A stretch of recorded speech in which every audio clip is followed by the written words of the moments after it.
Good morning. How is everyone? Look, it just seems that whenever you look at the news, it's just doom and gloom.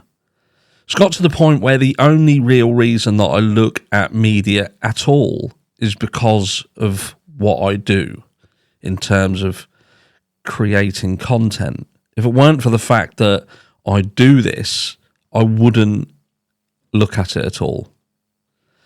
We now see that there's been another shooting in Des Moines, which is Iowa. It's like back to back now. We've had recent school shootings and, we're hearing how they were downplayed by the schools. And, we've got the situation surrounding the Idaho University over in Moscow. And when all of these things start to add up, you can't help but then start to ask questions and look at why they're happening. And I was watching the Pascal show, and Pascal was talking about all of these situations. And what I want to say to you guys over in the US especially is, look, this isn't exclusive to you guys. So don't think that it's just you guys getting it wrong, because it's not. And also don't think that this has got anything to do with your gun laws or things like that, because it hasn't. If you had different laws on your weapons, they would just find something else. Over in this country, the attacks that are happening in our capital, London, is becoming a daily situation. The thing is you just can't put it in the media as frequently as it happens, because there wouldn't be anything else in the media. And it would just be complete and utter scaremongering every day. But the reality is our capital is not safe to walk around. You can't walk around. They say don't walk around with a watch. Like, I've got this. I couldn't walk around London with this watch on because they'd cut my arm off. So it's not just your country. And I know a lot of people turn around and say it's the guns that do it. It's this, that, and the other. And it's not. That's not your problem. You have the same problem as what we have in this country. And that is that governments are too busy putting their foot on the heads of the working class. That's the problem. They're making it nigh on impossible to provide anything other than this mentality that you have to go out and seek what you want, because you're not going to get it given to you when it's a certain age group we're talking about here. This gang situation where teens and young adults feel that the only way in which they're going to get what they want is to go out and fight and get it, or rob and get it, because you can't earn it in a normal way. They've got parents who are struggling to survive, struggling to pay their bills. I'll give you an example. So pre-pandemic, our monthly gas bill, and what I mean by gas is what controls our heating in the house. We have gas and electricity. So our gas was around £90 a month, around that sort of figure, £90 to £120 a month. And for both, probably about £150 tops, £150 for gas and electric to run a half-decent size family home with 5 people here 100% of the time. And that's people out at school during the day, so on and so, like a general life. So £150. It is now over £500.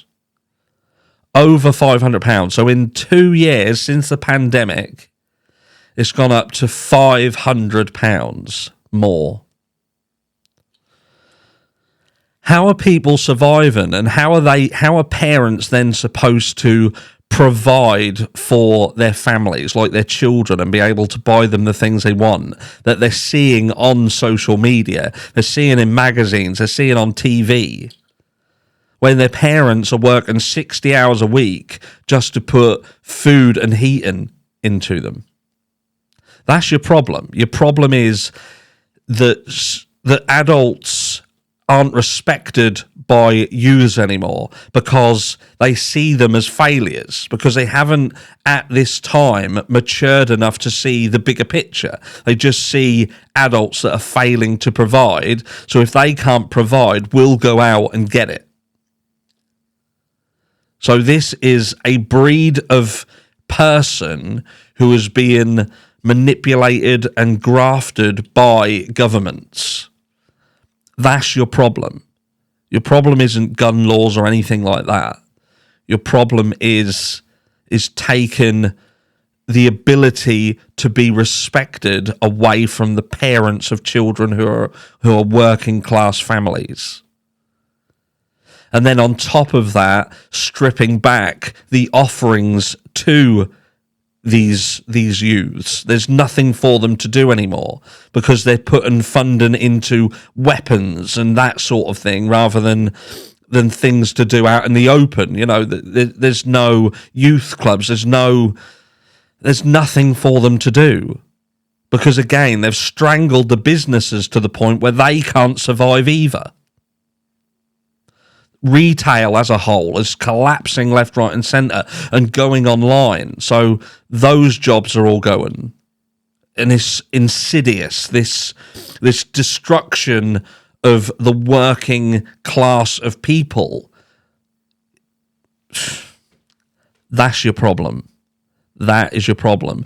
So how can it be changed? How can it be stopped? Well, the only way it can be stopped is for governments to change what they do, where their money goes, and how they operate. It's like the working class person in the UK earn some money, work every hour God sends, some of them multiple jobs just to survive, and if they've got multiple jobs, they're taxed higher on the second and third jobs as well, up to 50%.